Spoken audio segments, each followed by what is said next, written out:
নমস্কার শ্রোতা বন্ধুরা, স্বপ্না ও তার কথা অনুষ্ঠানে আপনাদের সবাইকে স্বাগত জানিয়ে আজকের আড্ডা শুরু করছি। গত সপ্তাহের গল্প নিয়ে অনেকেই আমাকে পার্সোনাল মেসেজ করেছেন, ফোন করেছেন, অনেক অনেক উৎসাহ দিয়েছেন।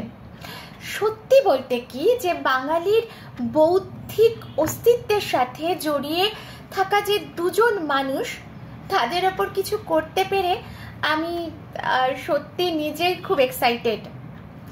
ভাবলে আমার সত্যি খুব অবাক লাগে যে আমাদের আজকের যা বাংলা, সেই ভূখণ্ডের ভৌগোলিক অস্তিত্ব 2000 বছর আগেও ছিল না।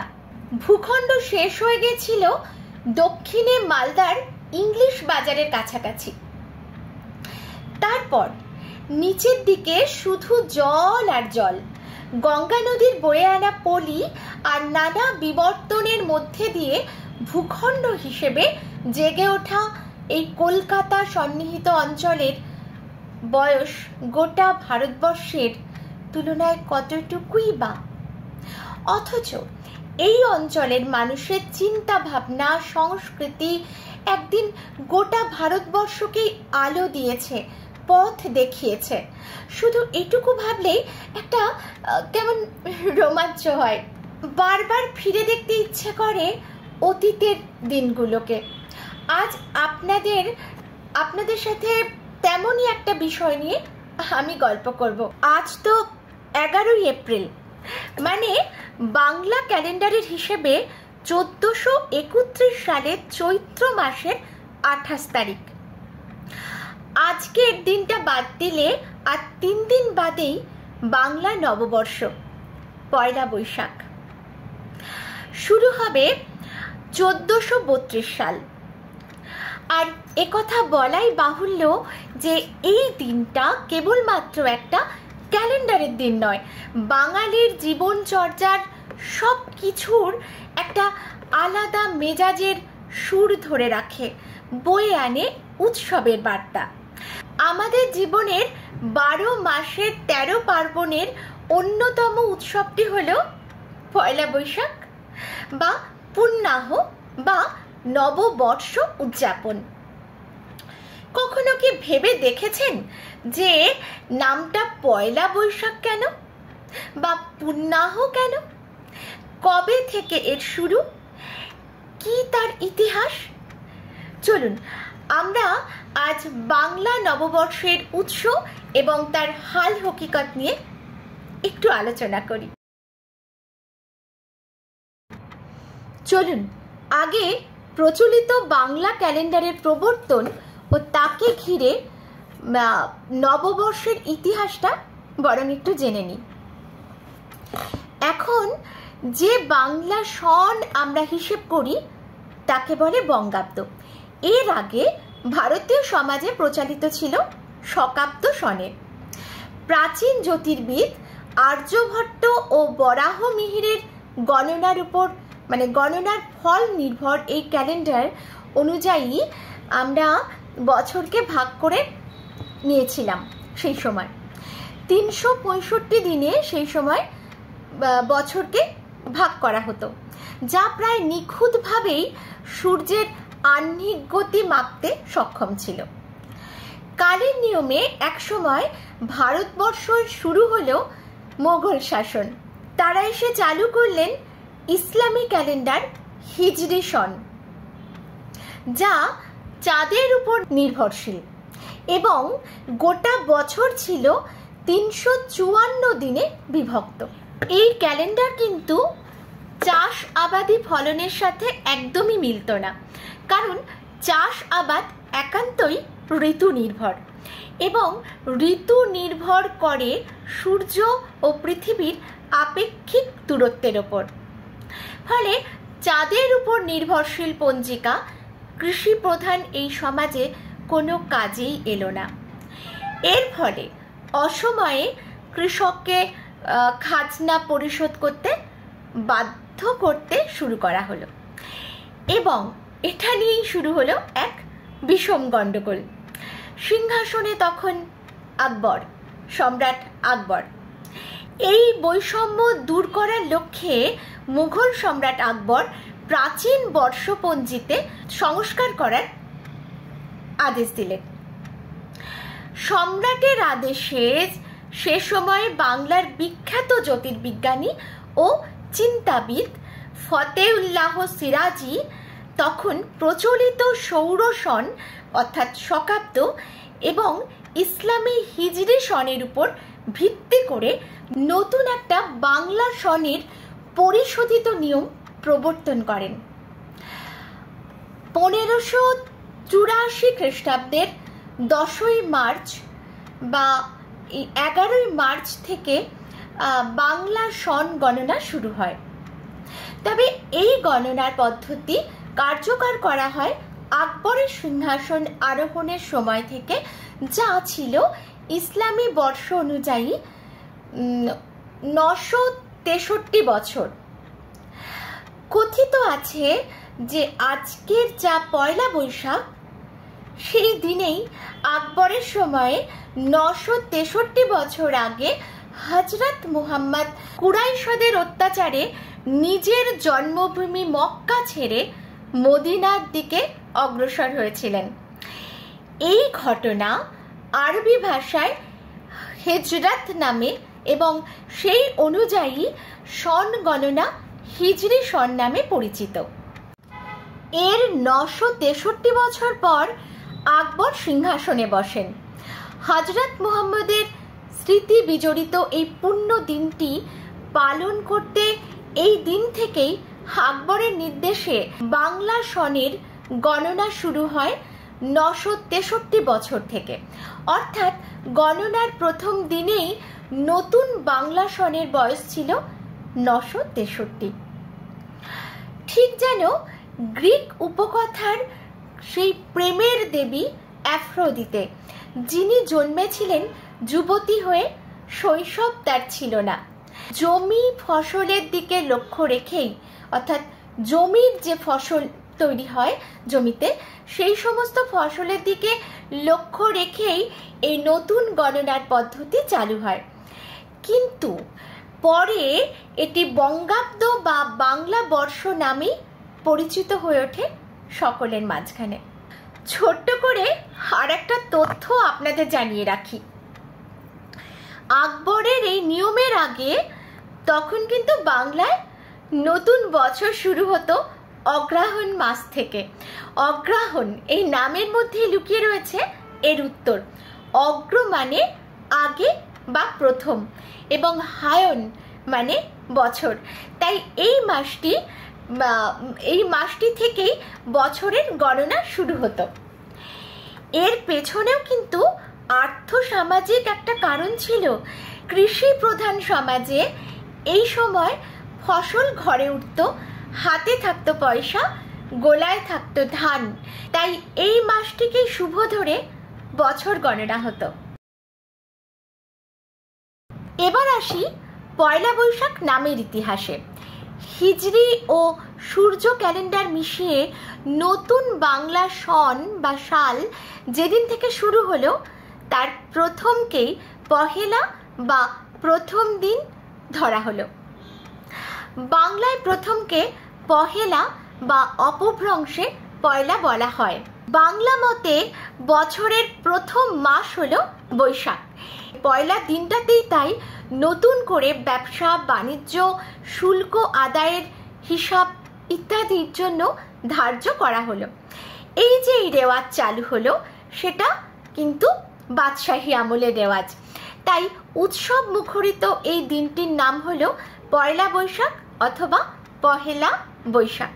আকবরের সময়ে এই 1563 খ্রিস্টাব্দে তার সভাসদ আবুল ফজল আমির সিরাজের উদ্যোগে পয়লা বৈশাখের দিনটিতে খাজনা ও লেনদেনের নতুন দিন হিসেবে ধার্য করা হয়েছিল।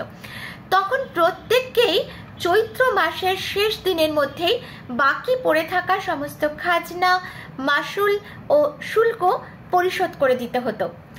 এরপর দিন অর্থাৎ পয়লা বৈশাখের দিনে রাজা, জমিদার বা ব্যবসায়ীরা নিজের নিজের অঞ্চলের প্রজাদের নানান রকমের মিষ্টি, ফল প্রভৃতি দিয়ে আপ্যায়ন করতেন এবং পরবর্তী ব্যবসার বা খাজনার বিষয়ের একটি নতুন খাতায় লিখে নতুন হিসেব আবার চালু করতেন। পুরনো সব হিসেব শেষ করে হালফিলের নতুন হিসেবের খাতা তৈরির এই নিয়মকে বলা হতো হালখাতা।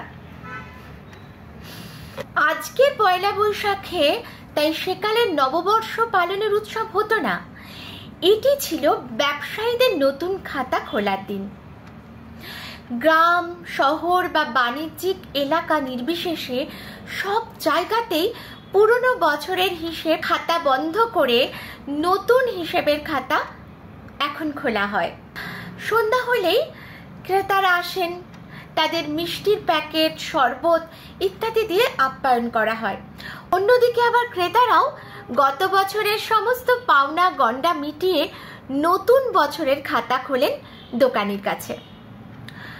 বহু বনেদি বাড়িতে এদিন সকালে বিন্নি ধানের খই, চিড়ে, দই, মিষ্টি, মুড়ি এবং বিভিন্ন খাবার দিয়ে ঠাকুরের পুজো এবং অতিথি আপ্যায়ন করা হতো একসময়। কর আদায়ের এই সুষ্ঠু প্রক্রিয়া চালু করার এই ঘটনাই ধীরে ধীরে বাঙালি জীবনের এক বিশেষ পবিত্র সামাজিক উৎসবে পরিণত হয়ে উঠল। ঘটনার পবিত্রতা ও পুণ্য দিন হিসেবে বিবেচিত হওয়ার ফলে এই দিনটিকে পুণ্যাহ বলেও অভিহিত করা হয়। মুসলিম আমলে মুর্শিদ কুলি খাঁ যখন এই খাজনা আদায়ের জন্যই পুণ্যাহ নামে পয়লা বৈশাখের নতুন দিনটিকে ধার্য করলেন। তার দরবারটি সেদিনকে সাজানো হতো নানান ফুলে এবং বাহারি রঙে। বাতাসে মম করত গোলাপ জল, কেওড়া ও আতরের খুশবুতে। নবাবের শাসনের আওতায় থাকা সমস্ত রাজা, জমিদার, আমিন এরা সবাই বিভিন্ন জায়গা থেকে উপস্থিত হতেন বাংলার রাজধানী মুর্শিদাবাদে। মনে রাখতে হবে যে বাংলা বলতে সেদিন কিন্তু আজকের এই বাংলা নয়, অবিভক্ত বাংলাদেশ সহ বাংলা, বিহার, ওড়িশা এইগুলো নিয়েই ছিল বাংলার বিস্তৃতি। যে সমস্ত রাজা, জমিদারেরা আসতে পারতেন না, মানে নিজে এসে উপস্থিত হতে পারতেন না, তারা তাদের প্রতিনিধি হিসেবে ছেলে বা উকিলকে পাঠাতেন। পুণ্যাহের দিন সকাল থেকেই বিশেষ দরবার বসত। নবাব এক এক করে প্রত্যেকের সাথে আলাদা করে কথা বলতেন, খোঁজ খবর নিতেন, তাদের সুখ দুঃখের কথা তাদের সঙ্গে বলতেন। আনন্দ উৎসবে পুণ্যাহের দিনে তাদের তার কড়া হুকুম ছিল, নবাবের কড়া হুকুম ছিল যে বকেয়া সমস্ত খাজনা যা যা ছিল সব মিটিয়ে দিতেই হবে এবং এর কোনো রকম নড়চড় না হবে না। এই খাজনা আদায় পর্ব মিটে গেলে পর বিশাল ভোজের আয়োজন করা হতো।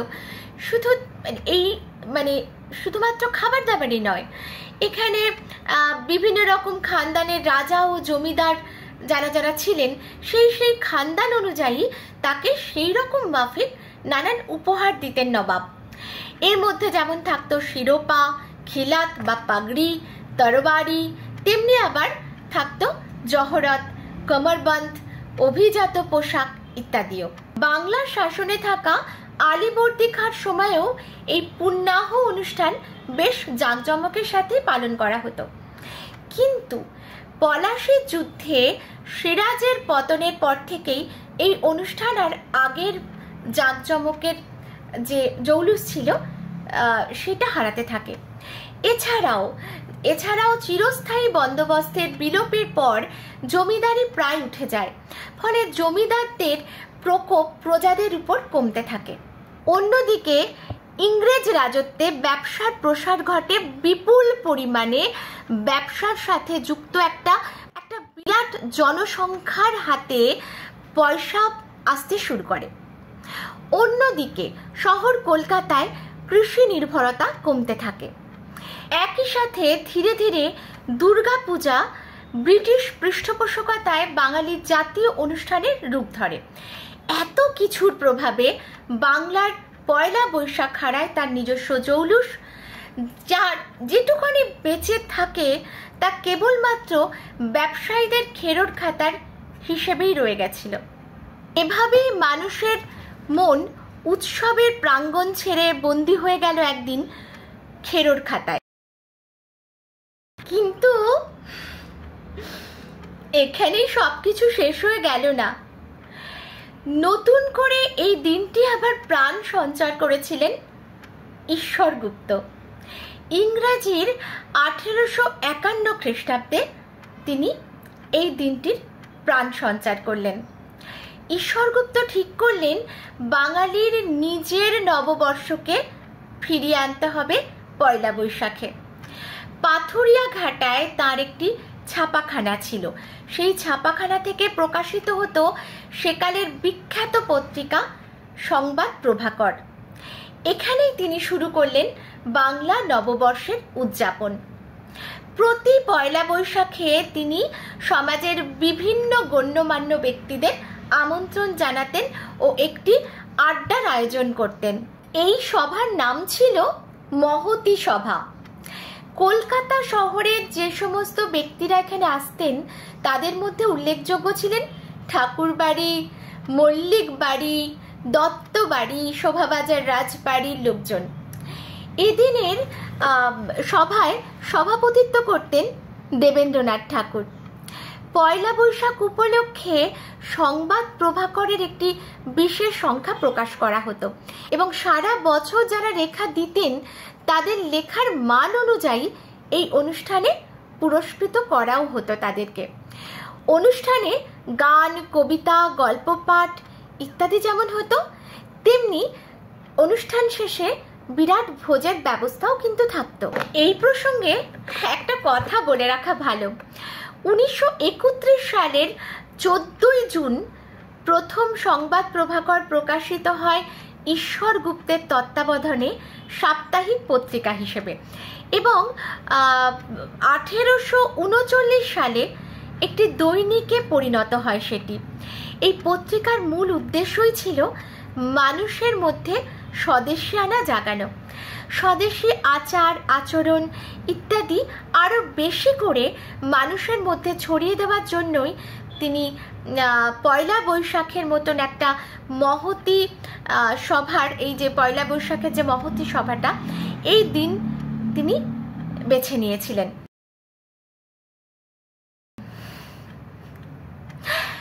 এতক্ষণ আমরা আলোচনা করলাম নববর্ষের ইতিহাসের কথা। চলুন এবারে একবার দেখি সাধারণ মানুষজন, বাবু বিবিরা কি কি করতেন এই দিনটিতে। সেকালের নববর্ষের উৎসবের সাথে অন্দরমহলের যোগাযোগটা ছিল কিন্তু খুবই নিবিড়। বাড়ির মহিলাদের পছন্দ অনুযায়ী নতুন কাপড় চোপড় পৌঁছে দেওয়া হতো সেখানে। কাপড়ের ব্যবসায়ীরা ফাল্গুন চৈত্র মাস করেই হানা দিত ঘরে ঘরে। কার কি পছন্দ তার নমুনা জোগাড় করে এবং ফরমাইশে সেই সমস্ত জিনিসপত্র পয়লা বৈশাখের আগেই পৌঁছে দিতেন অন্দরমহলের মহিলাদের কাছে।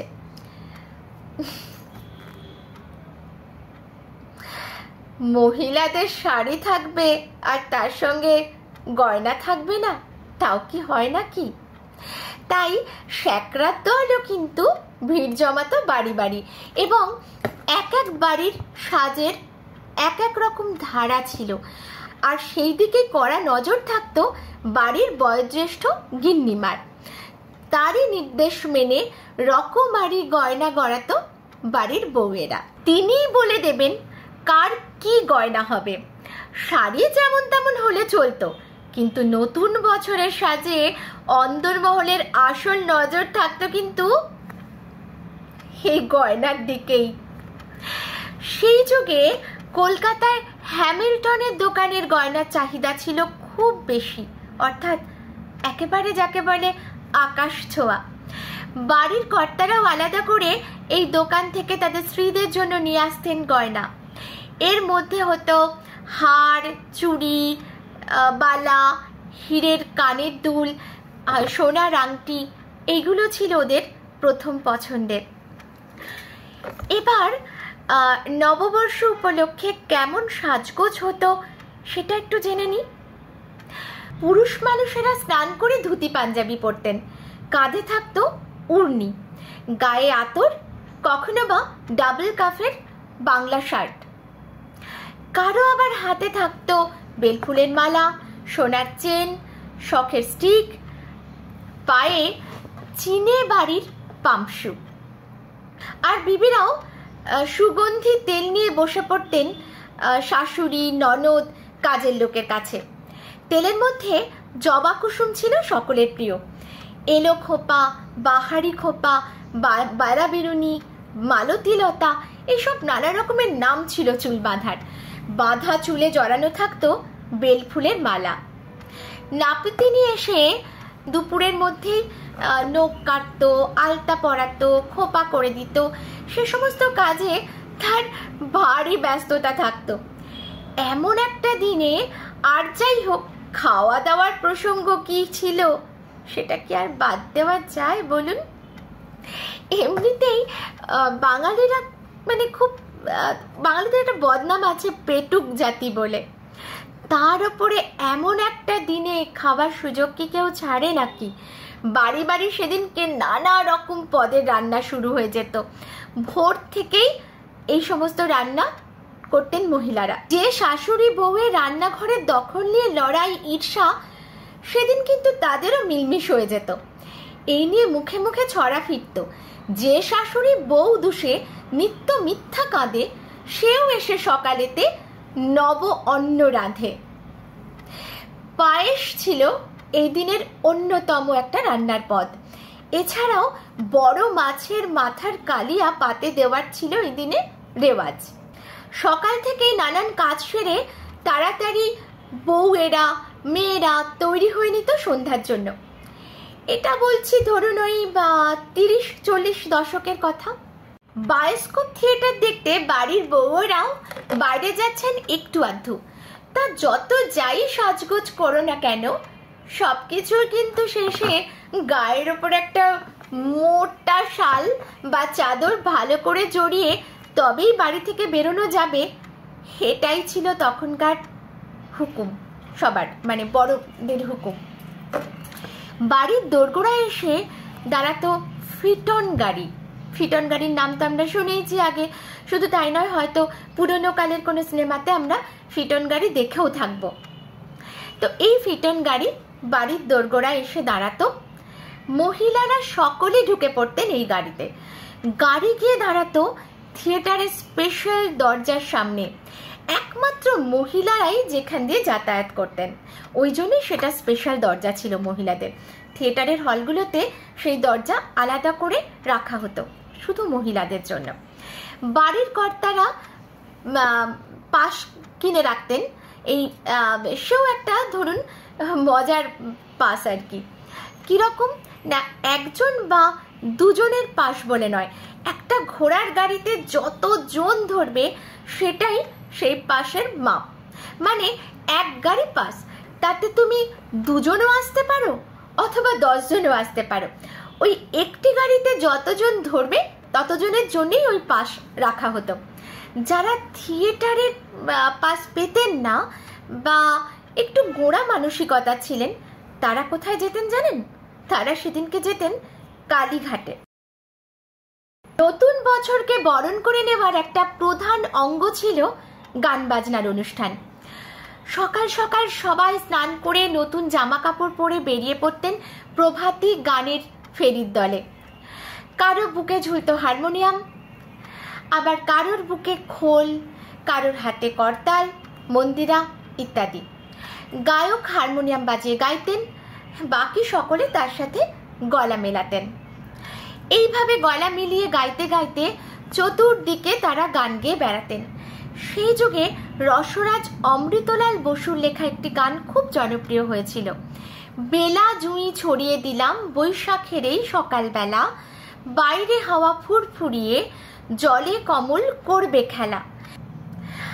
আর একটা গানের কথা বোধহয় না বললেই নয়, সেটিও কিন্তু অমৃতলাল বসুরই রচনা।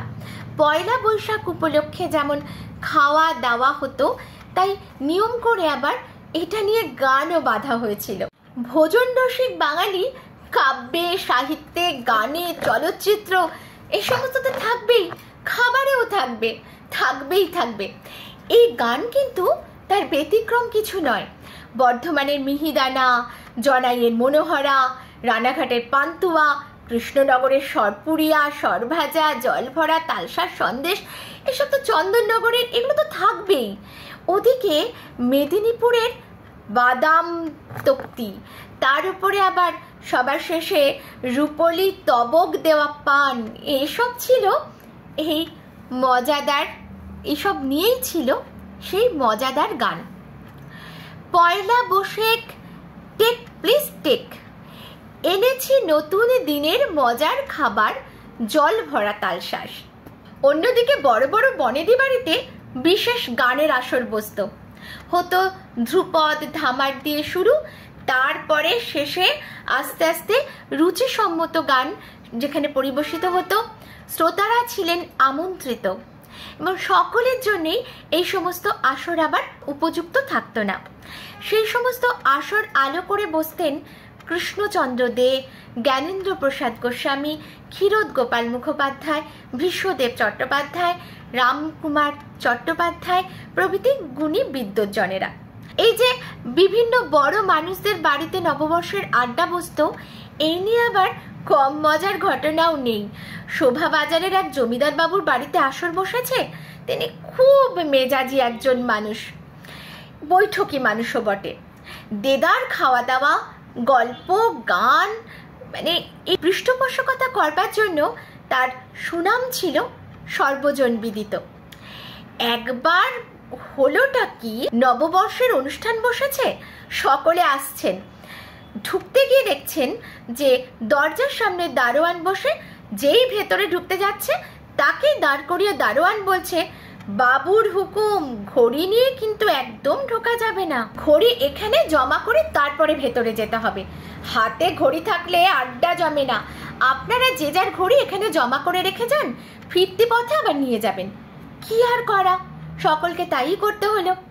এবার ভেতরে গিয়েও সবাই অবাক হয়ে গিয়ে দেখলেন ঘরের ভেতরের দামি দামি সব ঘড়ি সরিয়ে ফেলা হয়েছে। সময়ের হিসেব একদম করা চলবে না। আড্ডা দিতে এসেছো, আড্ডা দাও, যখন মন চাইবে না উঠে চলে যাবে, ঝামেলা নেই। যাই হোক, শুরু হলো সন্ধেবেলার নাচ গানের আসর। সুর আর সুরায় ভরপুর সেই আড্ডায় আর সময়ের হিসেব সত্যিই সেদিন কারো ছিল না। এমন সময় গাইতে গাইতে এক ওস্তাদের মনে হলো, এসেছিলাম তো সেই সন্ধ্যাবেলা, অনেকক্ষণ গাইলাম, সময়টা একটু জানলে মন্দ হয় না। বাবুকে সেই কথা বলায় তিনি নিমরাজি হয়ে সায় দিলেন সময় জানতে। বললেন, কেউ তাহলে গিয়ে দেখে এসো, ভোর হতে কত বাকি। সময় দেখে তো সকলেই তাজ্জব হয়ে গেছেন। ভোর তো অনেক দূর, পরের দিনে দুপুর গড়িয়ে বিকেল নামছে। এমনটাই ছিল সে যুগের সুরের নেশা, আড্ডার ঝোঁক আর বাঙালির বাঙালিয়ানা। 60-70-এর দশকে কলকাতার বসুশ্রী সিনেমা হলে পয়লা বৈশাখের দিনে তখনকার শ্রেষ্ঠ শিল্পীদের নিয়ে গানের আসর বসানো হতো। বাংলার সেরা গাইয়ে এবং অভিনেতা অভিনেত্রীরা জড়ো হতেন সেদিনের বর্ষবরণের প্রভাতী অনুষ্ঠানে। দর্শক শ্রোতা হিসেবে সর্বসাধারণ যোগ দিতেন সেই আসরে। একটা যুগে কলকাতায় পালকি চলতো, গ্যাসের আলো জ্বলতো, বাই নাচ হতো। তাতে যেমন মানুষ মেতে উঠতেন, তেমনি আবার দোল বা দুর্গোৎসবের পাশাপাশি বর্ষবরণেও বাঙালি মেতে উঠত সমান তালে। সেই যুগ আমরা পেরিয়ে গ্রামোফোনের যুগে এসেছি, সেলুলয়েডের যুগে এসেছি, রেডিও টিভির যুগেও সমানভাবে বরণ করেছি নতুন বছরকে উৎসবের আঙ্গিকেই। নববর্ষের উৎসব এমনই এক উৎসব ছিল যার মধ্যে কোনো সাম্প্রদায়িকতা, ছোট বড় ছোঁয়া ছিল না। মানুষের মনে বড্ড আনন্দ ছিল, বড্ড সুখ ছিল একে ঘিরে। মানসিক আদান প্রদানের সেই চিরাচরিত অনুভব এবং অভ্যাস আজ ফিকে হয়ে এসেছে। সব কিছুই আজ ভিড় জমিয়েছে সোশ্যাল মিডিয়ার স্ক্রিনে। কোথায় যেন একটা বেসুর বাজে। তাই আমি তো আমার শহর ছেড়ে থাকি এই ব্যাঙ্গালোরে। এখানে আমরা আরো বেশি করে আঁকড়ে ধরেছি আমাদের সেই শিকড়ের ছোঁয়াকে। তাই এই সমস্ত উৎসবে আমরা যত দূরেই থাকি না কেন বাংলা থেকে, শৈশবের স্মৃতি মাখা নববর্ষের সেই ডাক হৃদয় ছুঁয়ে যায় আজও। আমি নিজে এবছর থাকছি ব্যাঙ্গালোরের একটি অনুষ্ঠানে, নববর্ষের অনুষ্ঠানে। সেটা হচ্ছে কোরমঙ্গলা মেদাই হলে হচ্ছে অনুষ্ঠানটি, নাম মধুরধ্বনি। আমি এই অনুষ্ঠানে কবিতা পাঠ করব একটি শ্রুতি নাটকও। আপনাদেরও অনুরোধ করছি যে যেমনভাবে পারবেন এই নববর্ষের দিনটায় যুক্ত হয়ে এগিয়ে চলুন আগামী প্রজন্মের ভালোবাসা স্মৃতিকে নতুনভাবে গড়ে তুলতে। বাংলা নববর্ষ, বাংলা বছর, বাংলা নতুন বছর, এটাকে আমাদের নতুন প্রজন্মের কাছে পৌঁছে দেওয়ার জন্য অবশ্যই একটু চেষ্টা করুন। আবার দেখা হবে আপনাদের সাথে স্বপ্না ও তার কথা অনুষ্ঠানে। সাবস্ক্রাইব করুন এই চ্যানেলটিকে আর ছড়িয়ে দিন সকলের মধ্যে, আপনার বন্ধু বান্ধব আত্মীয় স্বজন, যদি আমার এই অনুষ্ঠানটি আপনাদের ভালো লেগে থাকে। ভালো থাকুন। শুভ নববর্ষ। নমস্কার।